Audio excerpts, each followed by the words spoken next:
Hi, Rudy. Hi, Bran. We missed you on the earlier call. Yes, so sorry to hear that. It's on the Had some live things though. going on, Mrs. Martinez. You all have to remember it's the Queen's Day today. She can do anything she Aaron. wants. Oh, yes, that's true. Well, everyone, if I could just quickly give some context and introduce the main participants in this session. So last year for IDAHOBIT, PrideTT was able to partner with Trans Coalition and FPAT to host a fireside conversation. It was an intra-regional fireside conversation where we were able to bring together Caribbean prides and other advocacy groups from across the region. And the discussion was complemented by a survey. And we were able to collate data about what the community wants, right? Because many times we go around thinking that we know what the community wants, but and then wonder why nobody's taking us on. So that data that came out of that study is actually what helped to inform Pride activity last year. And Brandy and Donna, you all were able to have access to that data, and I know that you all will be able to report on it as well. So this year for 2021, we thought it would be a fantastic opportunity to make this into a tradition and have the second Soji Fireside with our original partners, as well as a new partner tonight. We have with us Her Excellency Harriet Cross. She's going to tell me, don't call her Her Excellency, but High Commissioner to Trinidad and Tobago from the United Kingdom. And Harriet, we're happy to have you on today as a new partner in this adventure, because I know you have some exciting news that some of us heard about earlier to talk about. So that's what tonight is about. It's an opportunity to continue that conversation and to really give Trans Coalition and FPAT their space to talk about some key issues that revolve around their communities and the type of advocacy and community interventions that they are engaged in. So, Bran, I don't know, I believe Wade, I'm handing over to you. Yes, thank you very much, All Rudy. right. Hello, everyone. Good evening. Thank you, Rudy, so much for the introductions. Welcome to the 2021 Soji Fireside Talk. And this year, we'll be continuing to explore how we can work together to achieve those goals, those common goals that we have. And the ultimate goal, of course, is equality for all in Trinidad and Tobago and the Caribbean, right? So, um, before I begin my introductions, once again, congratulations to Brandy on being awarded the Point of Light Award. I was Thank you. moved to tears this morning when I saw the ad on the newspaper. And Brandy deserves this after so many years of hard work and actually doing humanitarian work, reaching out to people at the time whom nobody would even touch. Brandy was the person who was there sitting down in hospitals, reaching out to members of her community, sitting with them until their very last breath at times, and fighting on everybody, cussing up everybody so she could get a chicken and a tank of gas to help her girls. Right? So, without further ado, I would like to once again say welcome to Her Excellency, the British High Commissioner to Trinidad and Tobago, Ms. Harriet Cross. Jeff Mayers, welcome, Excellency. And of course, welcome to the director, the executive director of the Family Planning Association, Donna Da Costa Martinez. Donna, I see you're in darkness. Brandy, Yes. Oh my God, I can't believe it. these things happen. These things happen. Oh my God. And it's hot and I have a lantern. Oh my goodness. No. Oh no. So Donna uh, always has to be, Donna always has to be dramatic, Wade. What?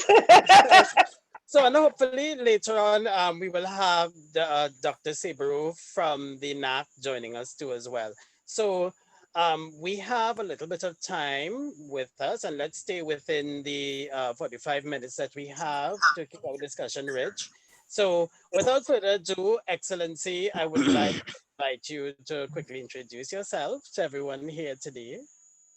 Yeah, I will do. Thank you so much. And Rudolph was right. The first thing I'll say is, please don't call me Your Excellency or anything like that. Just call me Harriet. I'm much more comfortable with that. So those of you who don't know me, I'm the British High Commissioner to Trinidad and Tobago. I've been here since September. I know the British High Commissioner has always been an ally to the LGBT plus and trans community in Trinidad and Tobago, and that's something that I am really keen to continue, that kind of really strong pillar of activity. And something that I'm always keen to say whenever, kind of sometimes a journalist said to me once, so do you support same-sex marriage? And as if it was even a question, or as if somehow it was my personal opinions that was driving this. Now, clearly, I do have quite strong personal opinions about the importance of equality, but the thing that I always try and push back with is that this is actually British government policy. We've got do a huge amount of work globally for equal rights for all. It's part of our human rights strategy, and so this is part of that bigger picture. And of course, there's a lot of work to do in Trinidad and Tobago. I'm very keen, though, to be advised and to be driven by you, the people who know how best we, the High Commission, can add value to what you're doing.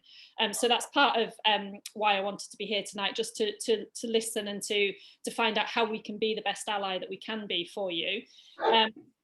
We often don't have much money, but we do occasionally get small pots of money to run small projects.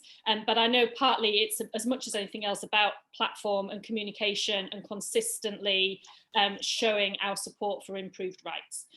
The other reason I'm here this evening, as a couple of you has mentioned, is just to congratulate Brandy. I mean, literally, this is not, I was saying to Brandy earlier on, this is not a kind of civil service thing where some civil servants get together and say, oh, we need to give an award to somebody, who should it be? Literally, it's a really prestigious process that every single post throughout the Commonwealth has to nominate a really serious potential awardee, and they don't all get approved. And I know that the Queen herself looks through the applications and decides the quality of the person that she wants to give this award to, and that just shows the quality and of Brandy's work, that she's part of this community of only 180 people worldwide who've got one of these awards. And it makes me really proud to have been able to nominate somebody with such a strong background in human rights advocacy, and like you said, Wade, somebody who has made a literally life and death impact on people's lives. So important. So I'm so proud, and it really is Brandy's moment tonight. She'll get a beautiful certificate signed by the Queen, which we will frame, that she'll be able to be proud of for the rest of her life. And frankly, she'll always be part of this community. She is now recognised as a global human rights advocate, and I think that is so important as well. So I'll stop there, and I'm looking forward to listening to you all and to staying in touch with you all. I'll make sure to put my contact details in the chat. Thanks a lot. Thank you very much, Harriet. And so I want to move on quickly so we have enough time to engage in discussion. So Donna, hello. Hi. I see you fanning away. Would you like to introduce yourself? I can't believe this. I mean, in seconds it became so hot, Oh, dear. Wow. So tell us a little bit about yourself for those of us here who don't know you. Okay, so I'm very happy to join with you in this second year of celebration of IDAHOBIT. I want to congratulate all of you for the excellent work that you have been doing to keep PrideTT going. I want to say a special welcome. I don't think it's too late to welcome the British High Commissioner, Harriet Cross. I really, really look forward to meeting you soon. I want to say special congratulations on behalf of the Family Planning Association to Brandy. as you know, Brandy has grown up in Family Planning Association. She has been associated with us since 2006, and we are absolutely proud of her. You know, I have my colleague Ava, who is on participating this afternoon and listening in. And every time we talk about Brandy, I think we almost move to tears to know how Brandy has grown so significantly to become what she is today. And supporting, you know, all the transgender, the whole idea behind the transgender coalition and the formation of the coalition. So we're very, very proud to be associated with Brandy. I want to say to PrideTT, it is really a pleasure again for us to work with you. As you know, I don't know how many of you know, but the International Planned Parenthood Federation, of which the family planning is a member and which is located in London, we have now formed a new region called the Americas and Caribbean region. And we have had some meetings very recently with the transgender, the coalition, and so discussing ways in which IPPF through the Americas and Caribbean region, how we could work particularly with the LGBTQI community, more specifically the transgender community, to see how we can link the work that we are doing. Already we are doing a lot in terms of how we connecting through the issue of sexual and reproductive health and rights, and playing out that role to support the community in understanding that they, you know, their rights are important like everybody else's, and that we can ensure that we could at least work together to deliver on some of the very invaluable services that that we can provide to them. So we really look forward to continuing this strong relationship with the LGBTQI community across the Americas and the Caribbean. And just, I don't think it's any secret anymore because it's now fully advertised. I am actually leaving Family Planning Association at the end of June to become the Deputy Regional Director of this new region. I will, of course, be stationed in Trinidad because we're going to have two offices, one in Bogota, Colombia, and one in Trinidad. So I'll be working from Trinidad and, you know, in terms of doing the work of the region. So I really look forward to the strengthened collaboration with TT Pride, with the LGBTQI community, and also with the transgender community in particular. So congratulations again, and I look forward to the continued good relations with you. So a little bit of a bittersweet news there from Donna. She's our #1 champion at FPAT. Yes. Who was pushing our advancing our causes with the FPAT is now moving on to the IPPF, but I feel somewhere rubbing my crystal ball that she's going to champion our causes too as well at the regional level. Because it's not lost. Wait, it's not lost. I am going to benefit all of the people that we work with, you know, my own FPA that's near and dear to my heart. I can't, you know, so I'm actually going into a role that will help us better. So, you know, so that's how we have to look at it. Wonderful, congratulations, Donna. So now I would also like to give a little space to Dr. Sebrew, who's here with us too as well. Hello, Dr. Sebrew, welcome. We would like you to introduce yourself to the people who are on tonight listening. Hi, Dr. Sebrew, are you there? I am here. Welcome. Thank you. Hi, good night, everyone. Good night. Thank you, Donna. Good night. I want to also say good night to Miss Harriet Cross, and I will be pleased to meet you as well. I'm meeting you virtually. Good night again, Donna. Good night, colleagues. Good night, friends. I am an advocate, a physician. If you want to use official titles, I have been the program director at the Ministry of Health. I am the technical lead at the NACC Secretariat. And I have been working in this area for just a few years, because I've been 21. I'm 21 with experience. And so I want to just congratulate everyone in terms of the good work that you have been doing over the years. I'm happy to continue to collaborate with you on all activity. A lot of the work that you do is inspirational, and so you really go, you know, to task for your colleagues. I want to say congratulations to Brandy.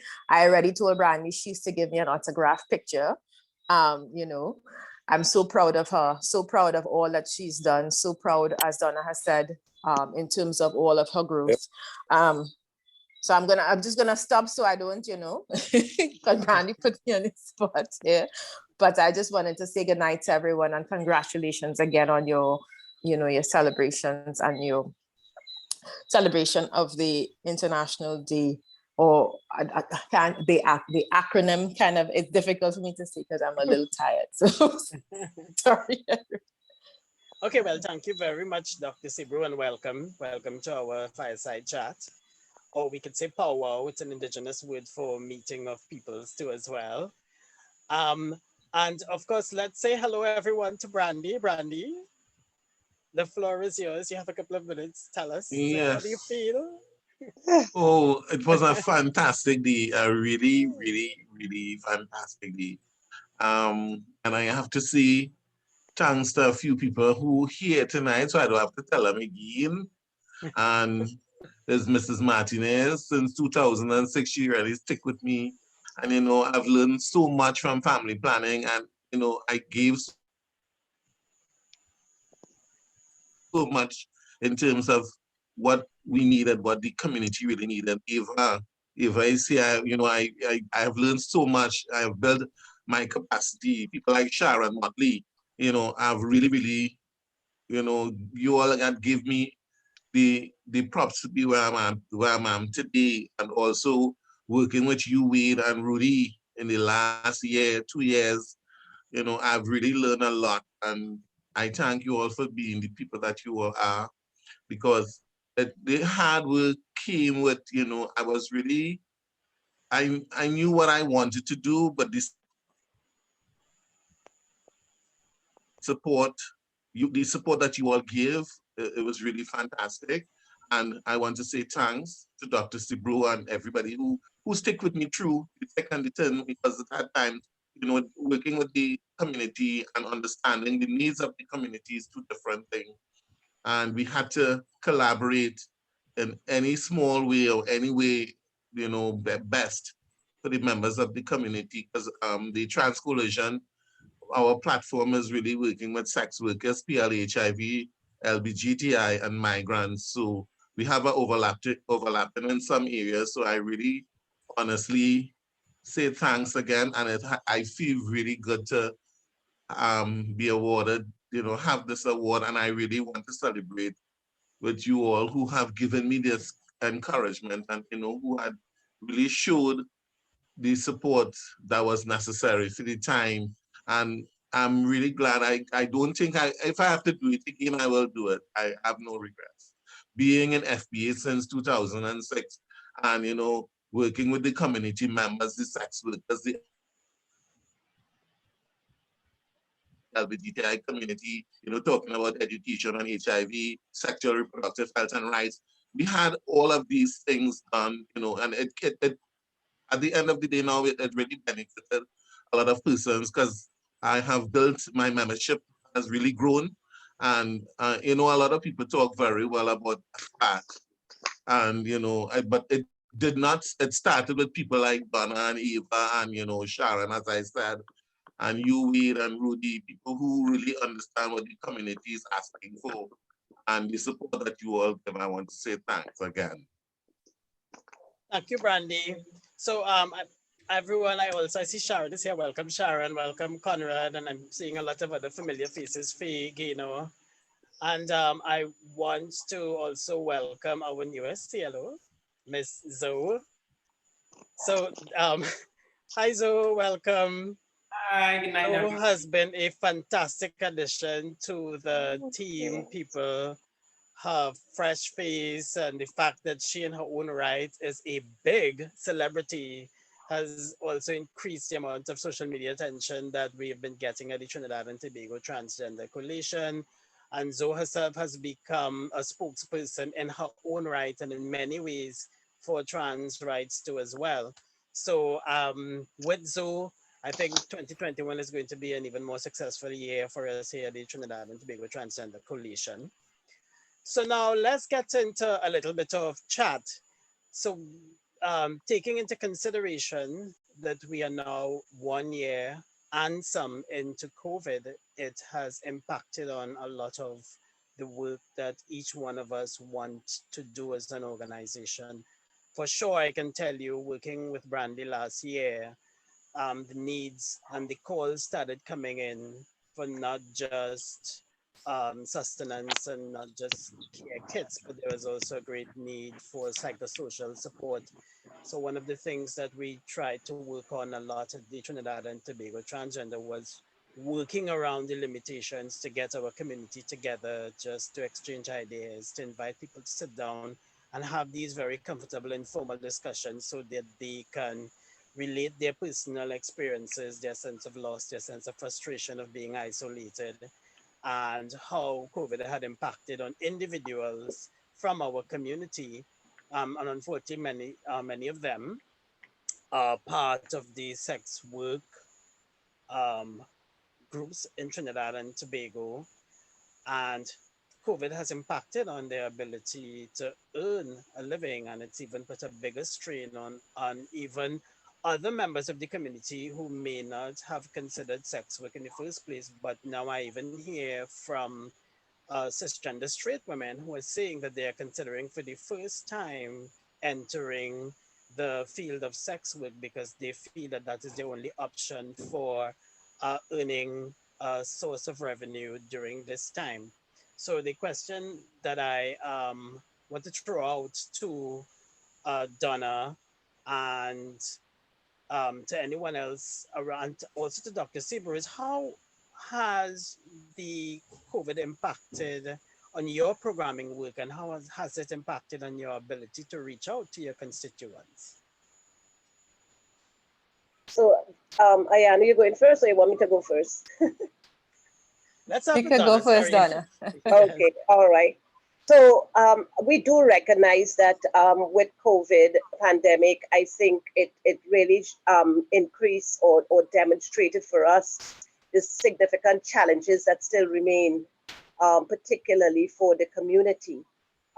Because one could imagine after a year, more than a year into the pandemic, some of the critical issues that we are seeing with as it relates to the access to services by the community really remains a significant challenge. Luckily for us, we have still been able through the Family Planning Association to have persons like Brandy at least working in the role of navigators to be able to still reach out to the community for the different services. And so I think last year we saw the significant gaps as it relates to the whole area of social assistance. And I think if anybody, if any group that was in the minority to access some of those grants that were provided through the government of Trinidad and Tobago would have been the LGBTQI community. We're seeing even further disparities as it relates to the access to medication. Even, a couple of days ago, even I was speaking and we were talking about the fact that the medication that is available and that they were accustomed to taking they just don't have it. And then, and the medication is being replaced by other drugs. And so that is seriously affecting their ability to, to move from one drug to another one very easily, and that it has significant side effects for them. I think the whole issue around the social assistance is something that has not gone away, and that it has deepened even further yet. And therefore, I was very grateful to be in a conversation today with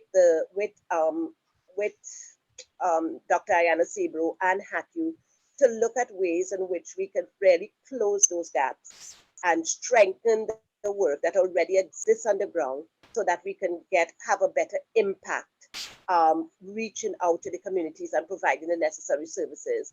Also making the kinds of linkages that we see are necessary when you're talking about access to services, access to the medications, access to food, access to security. There's so many issues that really affect our LGBTQI community, particularly now within this COVID period. And the only way that we can really do this is really by collaborating with the agencies so that we can be stronger together in order to be able to provide the necessary services for the community. FPA will definitely continue, as we have been, to look for opportunities where we can strengthen the programs for the community. We have become a go-to organization for a lot of the services which they require, and we plan to continue to strengthen those, continue to look for more funding so that we can increase the access to the wider community. We are really looking to see how much more we can integrate those needs into our overall planning. As I already said to you, there's an opportunity through the Americas and Caribbean region for us to work with the member associations across the region, the sexual and reproductive health organizations in particular, so that we can marry those needs within the context of our overall program to ensure that we could at least, satisfy some of the major needs of the community. So we really look forward to how we can continue to work with the Ministry of Health, particularly the HIV/AIDS Coordinating Unit, and also the NAC, in order that we can strengthen and fill those gaps, create some, close some of those gaps that we are seeing that has been very challenging during this COVID pandemic. Thanks, Donna. So, Dr. Sibru. Hi. Thanks for the question. It's really a challenging. It's really a challenging time to be in programming. I would start by saying, in terms of the COVID-19 pandemic and the restrictions here, what I have seen is I am seeing challenges in terms of access to services, clinical services, medical services, prevention, treatment, and care, as well as challenges in terms of social services, as well as an increase in terms of issues related to gender-based violence. And then I'm also seeing where some of the first responders, which are often a lot of the NGOs, not having the sustainable type of financing to continue to be able to respond to the people most in need.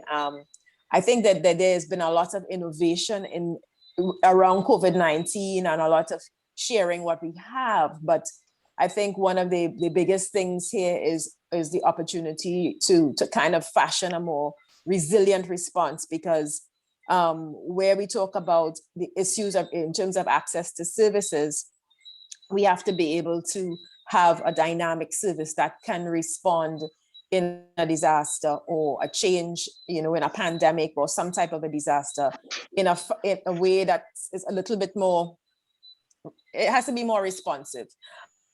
So what we've talked about a long time now is this whole idea of combination prevention and really programming with communities, for communities, as Donna had recently shared about. And so hopefully that is going to be something that we can create that will really help here.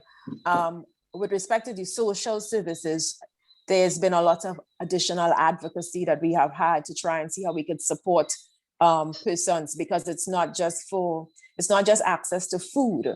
It's also access to communication and sometimes housing, the sudden need for housing, because you might lose your house because you can't pay your rent, because you can't work, and then where do you go? You also have people, besides thinking about contemplating sex work, also contemplating substance use. And along those lines, with respect to challenges in terms of their mental health. So those are just some of the things that that I have experienced at this particular time that have been challenging. And so we've been really trying to see how we can make connections to different agencies that have resources to bring them to persons in the community. Brandy knows that she'll get an email from me like, Brandy, fill out these forms, please. Okay, you know, so and so we've been doing that to try and see how we could get different agency to make connections in different places that we have not had connections, to try and see if we could have sustainable interventions, because it's one thing to be able to give somebody food for a month, but this pandemic we've been on lockdown now for a year and almost a year and a half. So what do we do? How do we continue to respond? And so that I will stop there. Thank you very much. So before I move on to Brandy, for her to give us a little update on how we have been working with COVID in mind, I just want to quickly reflect and let everyone know who's present that we are in a state of an emergency, yes, but at the same time, keep in mind that you do not lose your human rights when you're in a state of emergency. Your human rights are all still yours. They still belong to you. You claim your human rights, but you operate within the perimeters of how a state manages a state of emergency. So if they limit your movement, you are free to move, but you move within the ambits of how the law says that you are to move. Your opinions are still yours. You express yourself freely. Please do not feel afraid to speak your mind. Let's just not incite things. And one of the messages that we've been trying to do through social media too, as well as the Trinidad and Tobago Transgender Coalition, is to ask people to be patient with the authorities, particularly police, as they try to control crowds and control movements and get people to limit how they move. For them, I can imagine it's also a trying experience, and there'll be very little when it comes to patience, because they're already little with patience in the first place. So even now, they might be a little more aggressive. So now is not the time for us to be too confrontational, but it's to record an event if you feel your rights are being abused. Take note of important things like a vehicle number for police. If you can get the police ID or a description of the police officer and a description and remember the time and the space where your event happened. There is a police complaints authority, and while many of us may not have faith in how it operates, it's a course of justice, especially during the state of emergency, that we can seek redress from after an event has happened. So with that in mind, thank you. So Brandy, can you share with everyone here today how we've been working with COVID in mind?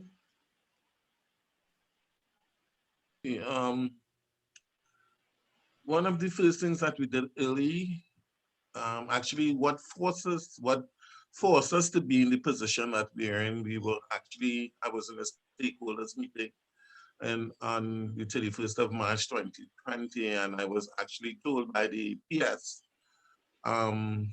that they weren't willing to work with my community, which was HIV and sex workers. And actually that really had triggered the movement in terms of getting the community together, because at that time we had 62 members that was made up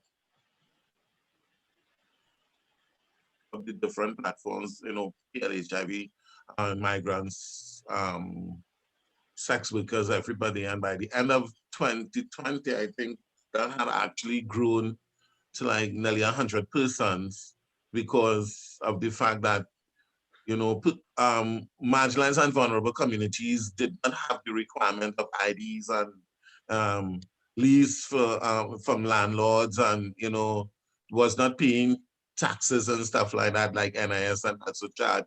They are not actually employed to really get the services that the community was actually, you know, that the PS was actually talking about in terms of requirements. And that started this whole initiative in terms of understanding the need assessment. And for Trinidad and Tobago, I must say, there was a lot of support. We had frontline aides. submitted a small pocket of funding to work with the HIV community. We had a lot of stakeholders like the Angostura persons was giving food. We had the NAC, we had the Office of the Prime Minister give stuff. We had, the support from other state agencies also, and ISO support has supported psychosocial support for the community members, because we had to do an evaluation what the need assessment was, and then to explain to them what COVID was all about and how to protect themselves. And in the midst of all of that, we had to, continue understanding the community was asking for support in terms of food and in terms of hygiene kits. As then we weren't prepared, and I'm even sure now we are definitely not even close to even being ready for this. And for the trans community, I must say it's like 4 times harder to actually get, back to where you used to be, because a lot of them in arrears with rent. I had a meeting today with a few of them. There's a lot of arrears with rent, and there's, they're still trying to talk to the landlord, and, at least it has some good people still, because the landlords and them are still very understanding and supportive, because I think they know if I put out this child, where this child is going to go, or, that is somebody else's child. So they have a lot of support still, but in terms of actually getting to the point where, they could recover, the timeline for recovery is very slow and very far. So I think we still have to remember what is happening, because employment has been a challenge for the trans community. Access to justice is one of the things, and access to even healthcare services have been, trying to get, persons to access services, and, it's not being a healthcare navigator. I understand what persons go through, and what stigma and discrimination is, but, we're supposed to be in a better space, and we're hoping that with situations like these, we learn from our mistakes, and we learn how to navigate to get, what the need is for the community as best and fast. Thanks, Brandy. So we're laying out some of the challenges that we are confronted with as we deal with COVID. But at the same time, we still have to keep in mind that COVID is going to come to an end, and that we're going to have to live beyond COVID, and that there are various new normals that we may have to adjust to. So we have to keep all of these things in mind, and we do that through the Trinidad and Tobago Trans Coalition. We're looking forward to what is going to happen when eventually this comes to an end. So that brings up the other part of the discussion. It's how we find solutions. So we have to start thinking not just of the quagmire that we seem to be stuck in, but how do we climb ourselves out of this? And as the LGBTQ community, we know for sure we are not going to be at the top priority list for any state agency to pull ourselves out of the holes that we've obviously going to fall deeper into as resources get more and more limited. So I want to invite, because we have a few minutes remaining, I want to invite everyone here present, anyone who wants to put your hand up if you want, or turn your mic on, and let's get into this very brief discussion. What do you think we need to do to pull ourselves out of this quagmire that we're stuck in?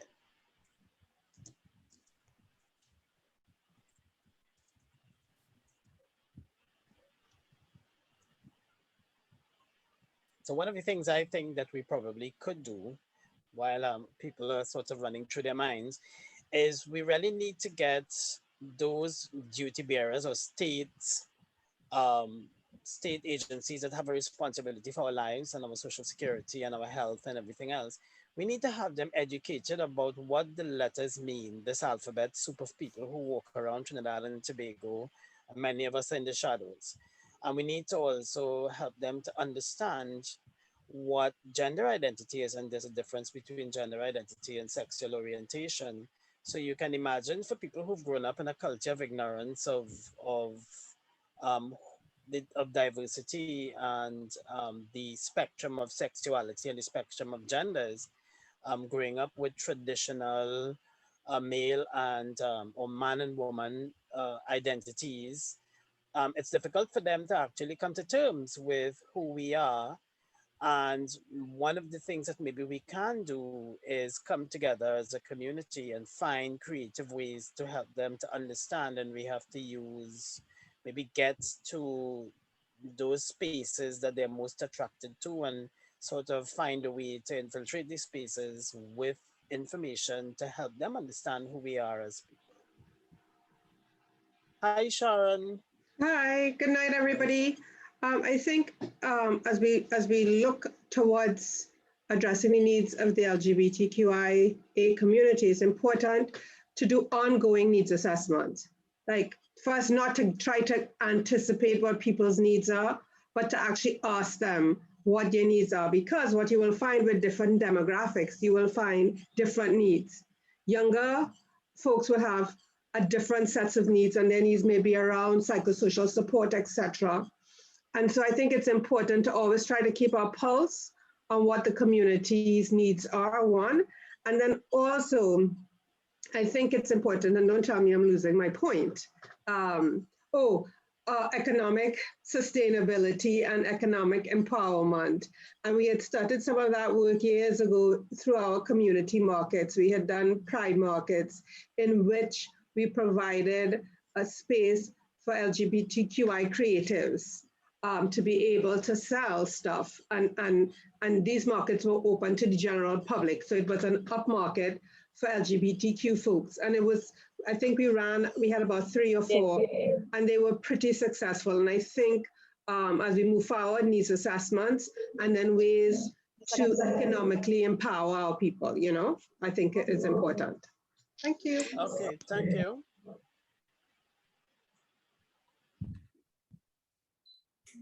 I see someone had a question about employment, and there were some responses in the chats going on. So, and there was a question about vaccines. So let's talk about vaccines, and I want to encourage everyone, as far as I have been educated, that the vaccines are not harmful. If you have a specific precondition that you have a concern about, I would suggest that you speak with your doctor or speak with a doctor. Reach out to us here, reach out to PrideTT, reach out to any one of the organizations, to the Transgender Coalition. We can maybe help you get in touch with a medical professional who might be able to help you to understand your condition and whether or not you need the vaccine and how urgently you should be vaccinated. I was speaking with someone today who said that she's a surviving cancer victim, and her doctor told her as a priority get the vaccine because it's a fighting chance that she might have. So with regard to vaccines, and I hope I've answered that question in the chat, please get vaccinated. Please ask the questions. If you have what is known as an NCD, a non-communicable disease, there's an NCD association in Trinidad and Tobago that Donna is part of too as well, and they are very useful. They're very informative. So maybe if you have a non-communicable disease, maybe you might want to reach out to us. We'll reach out to them. Maybe we can organize a chat with them too as well, so that they can come and help educate us about other conditions, not just the vaccine for COVID. Yeah. So I see there's a Hi. Hi. Hi. Welcome. Hi, Reid. Good night, all. Night. My problem is, and I'm sticking on the vaccine. My problem is, for the past 2 weeks, including today, I've been trying to make appointment.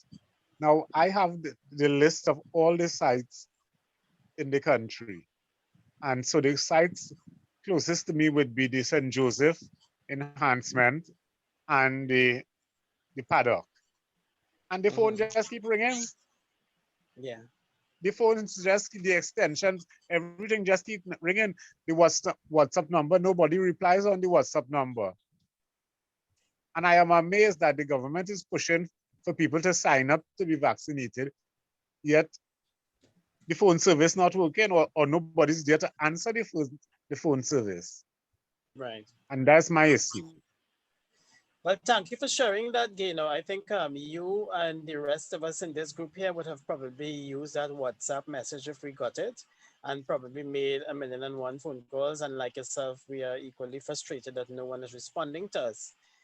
Maybe as a group, we can start to petition that question to the Ministry of Health that people are calling. And I think question that comes in numbers tend to help. So if there are 10 or 20,000 of us that belong to the LGBTQ community, we should come together and petition and ask that question. Why is it that we are not being able to access the vaccine too as well? And I see there's a question here, Dr. Sieber, if you're still around, someone was asking, as a PL-HIV, is it safe to take the vaccine? Hi, good night. If for persons living with HIV, the vaccine is safe to take. But if sometimes persons have more than one thing. If it's just HIV, the vaccine is safe to take. What we're trying to do is to create opportunities, 1 or 2 opportunities for persons to be vaccinated at treatment sites. That's what we're trying to see if we could get support for, so that persons don't necessarily have to go elsewhere to try and access vaccines. I can't tell you how fast we'll be able to turn that around, but it is what we have asked for, so that persons wouldn't necessarily have to try and make appointments through WhatsApp and that type of thing. I do know, though, that the appointment response has slowed down, given that the last set of vaccines were finished, or they had no more for that particular period. And so now that the new tranche of vaccines are available, perhaps persons will start getting responses. But the vaccine is safe to take. Okay, thank you very much for that info. So you all heard it. If you don't have additional conditions, the vaccine is safe to take if you're a PL-HIV. So Shahan, I just want to be clear. It's not that it's not safe to take if you don't have other conditions. It is that you need to just have the opportunity to check with your physician, but the vaccine is safe to take. And when you go to these sites, the nurses will ask you questions, and you can get the vaccine. But you should try and access a vaccine. Everybody should try and access a vaccine. Right. Thank you very much for that clarity. Shahan, I want to put you on the spot for just a minute. Just 1 minute. Tell us, as a young person in the community, what do you feel that we can do as a working group of people here to help youth to navigate this difficult period?